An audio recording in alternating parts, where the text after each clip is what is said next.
Hello and welcome to this PowerPoint presentation entitled Cloud or On-Premise, the Path to a Successful M3 Upgrade. My name's Simon Gartside from Anthesis, and I originally delivered this presentation to the M3 user group meeting in Nottingham, which was for the UK, Ireland and Benelux on May the 23rd. My background is I work for Anthesis now, but for many years I worked for Infor Consulting Services.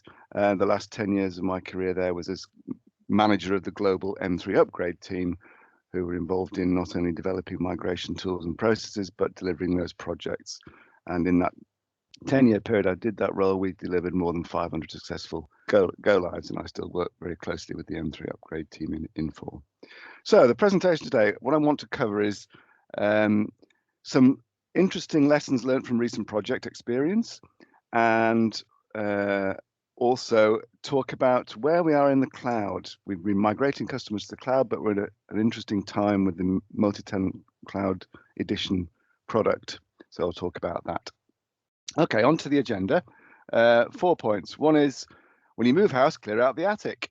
And I want to talk about archiving and purging M3 data, which is an interesting subject because not many customers actually address this issue, and I'm now believe that when you upgrade is the right time to consider that. I want to talk about the multi-tenant M3 cloud. We've talked about this a long time, but we're still in a process of transition. I wanted to talk about how you get to the multi-tenant cloud and some of the implications about being in the multi-tenant cloud. Following on about recent project experience about migration by replication. The replication method is one of the two main methods we have for migrating and upgrading customers, and we had some recent project experience there. And similarly with go lives, have the fire brigade handy. Recent project experience on go live support and what might be appropriate there. Okay, so the first subject: when you move house, clear out the data. As you may well know, the M3 is very good at accumulating data in the core business engine database. It's not so good at automatically clearing that down or deleting or removing obsolete or processed data. And historically, few M3 customers have focused on data purging or archiving activities. And that may be partly my fault, because we did not encourage customers to do this as part of an upgrade process, but things have changed. And because of that reluctance, realistically, what most customers do when they upgrade is to migrate an awful lot of junk, which is not necessary and perhaps is not ideal. And I've come to the view now that actually, when you are actually upgrading M3, it is the perfect time to address this purging and archiving issue. And I'll come on to talk about why that is. So why should you do this when you upgrade? Well, the first point is that the archiving and purging process in M3 is not a scary process anymore. It isn't that complicated, and the standard M3 purging and archiving tools are much better than they used to be. And it's fair to say, if you go back in history, even back to RPG days, they were pretty poor. And actually, in fact, it was probably quite a rational thing to avoid that, because problems could occur. That's not the case now. The other point is that with the migration tools that we use, we can configure those just to leave obsolete data behind. If you don't want those sales stats records from pre-2007, you can leave them behind. But the main point really is that one of the objectives, one of the objections to running an archiving or purging project is that it does take a bit of time. Obviously, when you're doing that kind of archiving process, you have to process test things.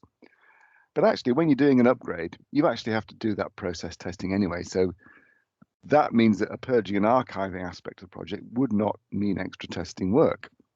And it's also true that a few actions in this area can produce quite dramatic results. And this is a somewhat extreme case, but this is a recent project that is still ongoing that by some simple housekeeping, we managed at the start of the project, we managed to reduce the size of their production database by 35%, with no loss of data to users. Now, that's a fairly extreme example, but it's an example of what you can do or what can be done. And it's a truism about the M3 database. Now, the M3 Business Engine database contains about 3,800 physical tables. Most customers use about 700 to 1,000 of those tables. The rest will be empty, depending on configuration options. But it's always true that the largest 20 or 25 of those tables do account for 80 to 85% of the actual total data volume in the M3 database. And because of that, actions in one or two areas can make quite a dramatic impact. So why would you do that? Why not keep buying disk? It's cheap these days. Well, because eventually, inevitably, as the data builds up, you will degrade the response times in M3 applications. That's just a physical thing with computers. Also, if you're copying databases, saving and restoring, then those times will be reduced. In fact, I was only talking to a customer yesterday, and they copy all their production data every weekend to another M3 database so they can run a financial forecasting system over it. What used to take an afternoon is now taking the entire weekend, so they're talking to us about how to address that. So that's an example of how this can be. As time goes on, then problems can start to occur with this. Of course, if you reduce the size of your database, you will also benefit from any upgrade or migrations being faster and therefore cheaper. And lastly, I'd point out, and this is an extreme example, but you can paint yourself into a corner. A project run in Sri Lanka, which went live a couple of weeks ago, they got to the stage where in their general ledger table they had 3.8 billion records.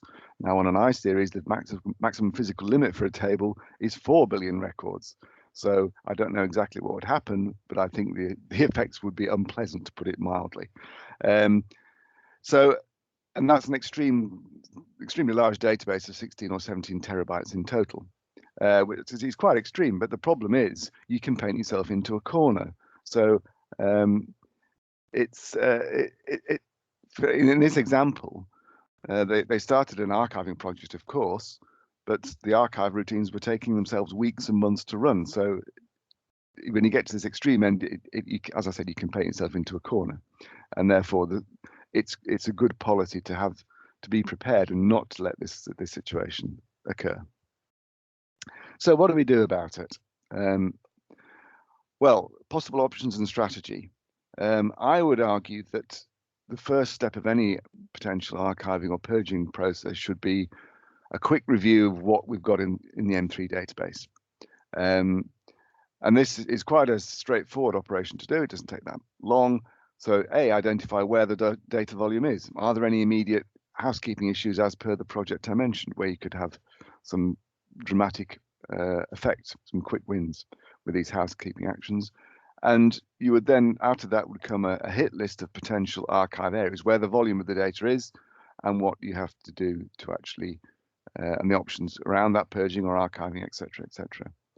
And I think maybe some customers are quite experienced with archiving and running it regularly. In fact, I know of one customer who moved to the cloud and they didn't use archiving; they just used SQL to delete out data.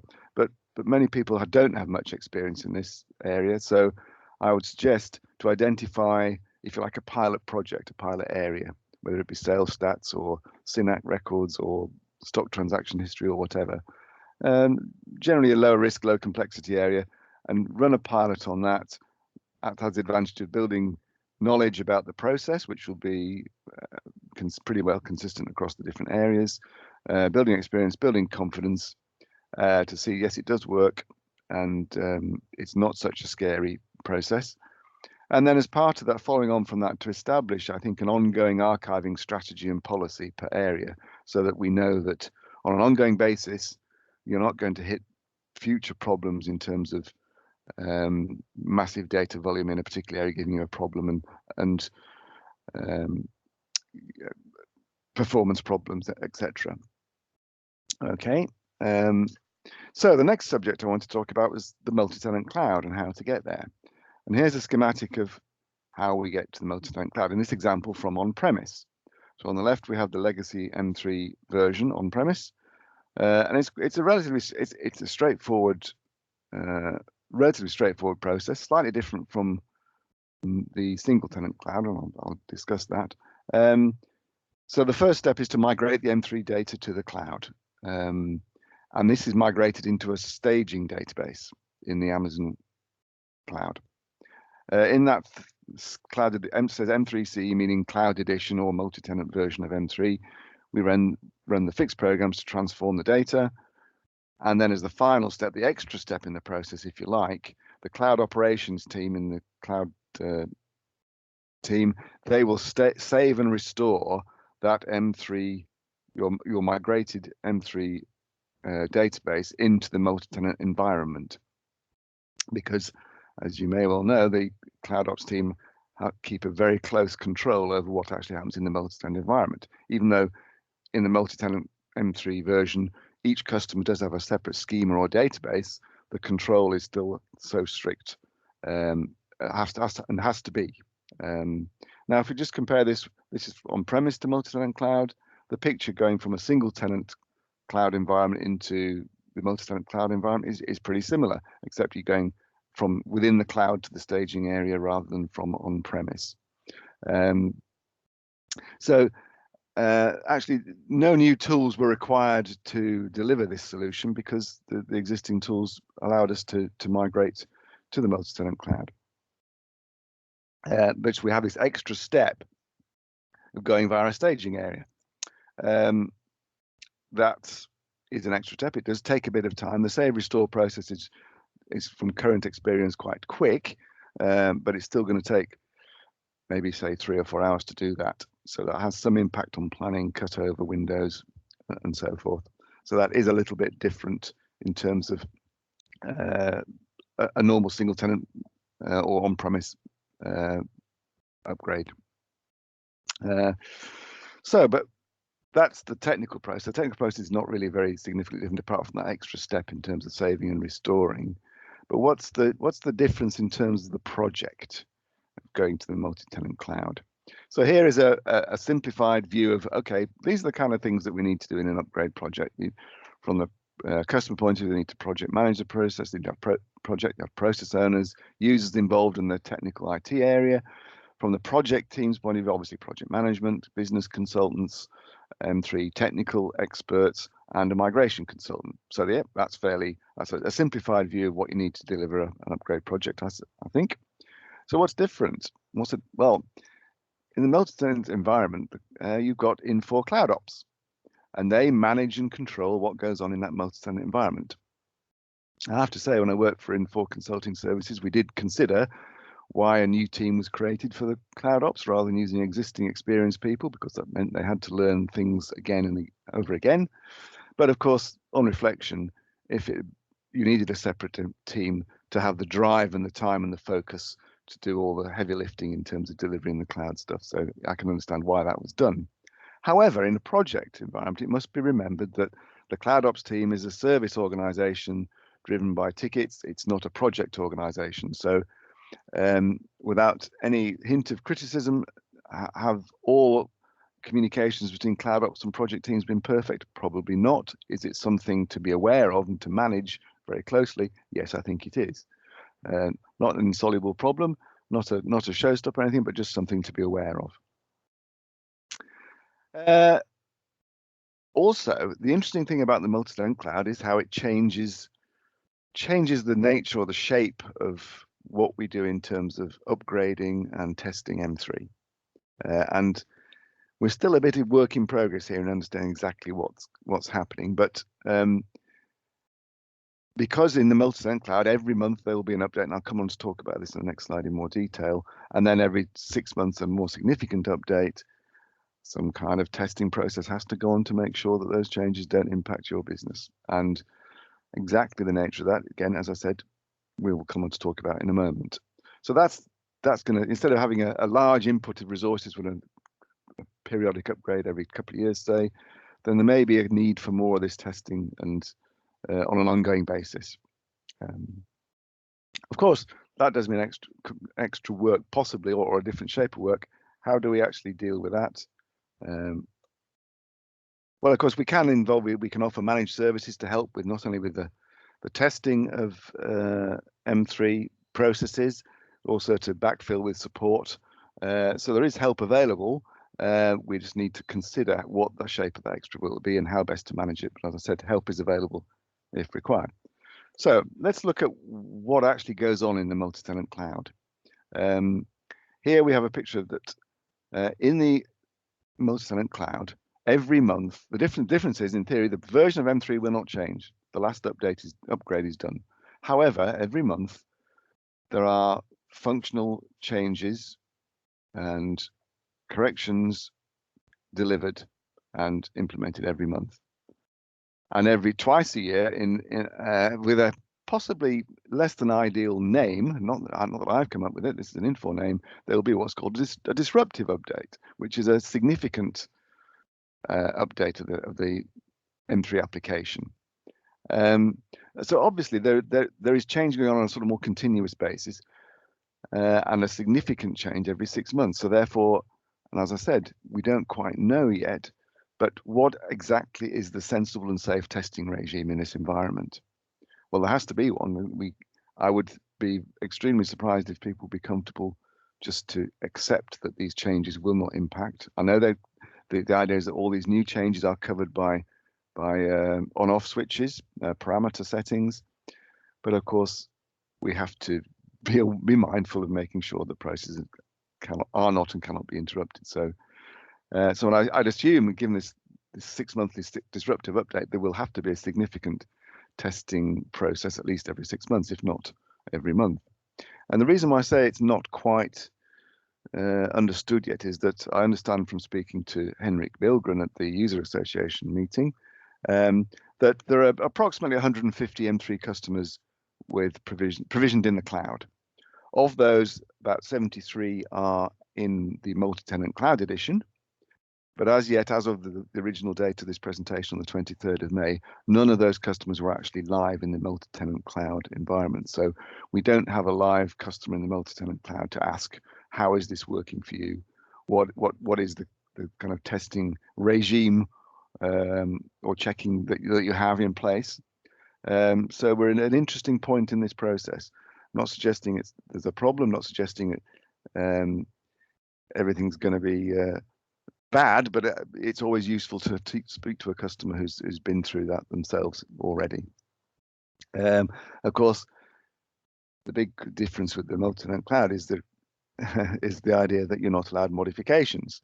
Now, the modifications have had a very bad press recently, and you're probably more popular as a bank robber than saying somebody who wants to do modifications to M3. Maybe this criticism's a bit far, I don't know. But it's interesting learning again at the User Association meeting that what's happening now is that M3 is being changed to allow, if you like, hooks to be built in at various points in process flow, i.e. an external call to another function to allow custom functionality to be built in, which is very interesting, and that's in process. And I suspect that's because even though you can do huge things with extensibility in M3, there are some things that you can't do with sort of an added-on bit of extensibility. That's my personal view, and I suspect that once you've got custom code being called from within M3 in your environment, I don't know how to describe that except as a mod. But so we need to be very careful about looking at what the control and the standards and documentation is around this, because certainly if you have what you might call an old style Java mod to M3, one of the great advantages is that has a very strong standards background, and the documentation is thorough, so it's known what's in there. We have to make sure that anything done with any new kind of method of doing mods conforms to that, so it's documented and known. Okay, so let's look at how do you migrate, whether it's on premise or to the cloud. Working with the Infor migration team, there are two main methods of doing that, actually migrating data, moving the data from the source to the target. One is traditional migration tools, where you run a test migration, then a second test migration, then a full-scale test, and then a go live, and you basically migrate all the data at a certain point in time. The second method is migration by replication, where you use software like Mimic Share to replicate from the source database to the target database. The advantage of that was seen as being, okay, at the cutover, we're not moving a large volume of data, so we're going to get a quicker cutover window or a cutover time. Yes, that's true. But we've learned quite a bit from projects recently on this second replication method. And just to briefly recap, the way this uses, and whether it's in an I-series or Windows or Postgres or whatever, each M3 database logs all the changes, and this method of migration basically does log mining by reading whether it's an I-series journal or logs on a Windows, and it picks up those changes and then replicates them into the target environment. So, and we worked out a way of mapping from the source to the target layer the different versions. It works very well, but like any piece of software, it has its wrinkles, if you like. So I won't go into too much detail on this, but through recent project experience, we know that you can do transformation in this kind of thing, but it has its limitations. We've learned that it's best not to map every file because some are empty, and that's not efficient from a performance point of view. Watch out for primary key changes. You don't want to replicate low volume, high transaction tables like the number series table because it doesn't work very efficiently. And I learned that we need better and faster reconciliation tools. I know that because at 2 a.m. on Sunday morning of the Easter weekend, I was working with spreadsheets to reconcile the data for a go live cutover, and perhaps we need to automate that a bit more rather than me relying on me at 2 o'clock in the morning. So yes, it does work well, but we need to understand these things. I'd also mention that we mentioned 2 of those methods. I would say, so the standard migration method, the replication method. There is a third method which is not officially announced, which is very exciting because the first customer went live on that a couple of weeks ago. Is migration by incremental migration, whereby you just migrate the changes periodically. And I won't go on any more about that, but if you want to talk about that, then please let me know. Okay. And the other thing, just lastly, for the last 2 or 3 years, we always assumed that if we're migrating large volumes of data to the cloud, and it's single tenant or multi-tenant now, we would use this replication method.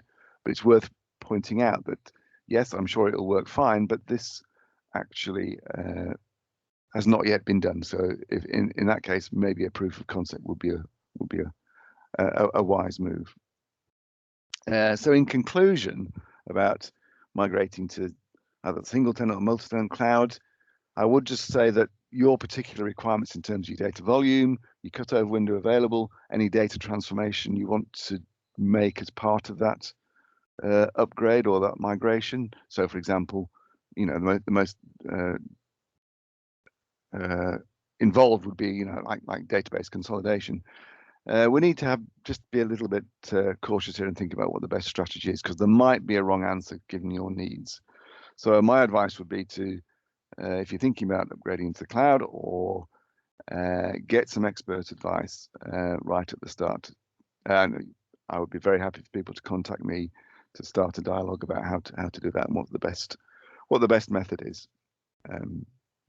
Okay, last point about go lives, and this is as a direct result of a project that went live over the Easter weekend, the one that I mentioned.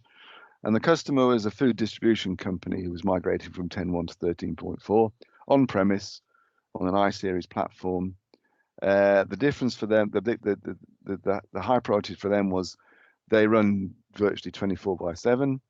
They have quite a large database at 10 terabytes, and are quite risk averse. They have a very high transaction volume, so that, you know, orders taken one afternoon are delivered the next morning, and so even with much negotiation, the largest cutover window available over Easter, including all the business activities, not just the technical ones, was 21 hours. And they were using this replication method using the Mimic Share project. It was quite a complicated environment with multiple integrations and high availability setup. Now, the lesson really was that, and we've grown used to working remotely, and I was instrumental in developing the M3 migration team in Manila, and they work remotely, of course. And so we're used to working remotely. This was quite a high pressure and complex go live, and the customer decided to have basically all the resources on site rather than remote, which I sort of thought maybe that's a little bit over the top, but I was wrong. The lesson learned, and this is not exactly a typical go live, was there were some issues during the go live weekend, but because everybody was there in the same room, the problems were solved very quickly by various members of the team, and not only was the timeline unaffected, but we're able to deliver the working M3 system back an hour and a half before it was promised. And if we'd had remote support, we would have solved those same issues, but we'd probably have overrun the actual available window. So the message really is, and again, I'm saying this is perhaps not an entirely typical project, but it's worth considering what the appropriate resources for go live support are. It's an insurance policy, yes, but in this case, it really paid out, and the customer was extremely happy, although it was quite a substantial investment, that having everybody on site meant that the go live cutover was delivered in a shorter time than had been promised. So perhaps worth a thought. Anyway, that comes to the end of the presentation that I plan to give. I would thank you for your time and just say, if you want to talk about upgrade strategy or plans or projects, or I'm happy to speak to people, whether you want to talk about just advice and guidance, or we can be involved in a project or even deliver the project itself. But I'll be pleased to hear from you. Anyway, again, I thank you for your time, wish you a good day, and say goodbye.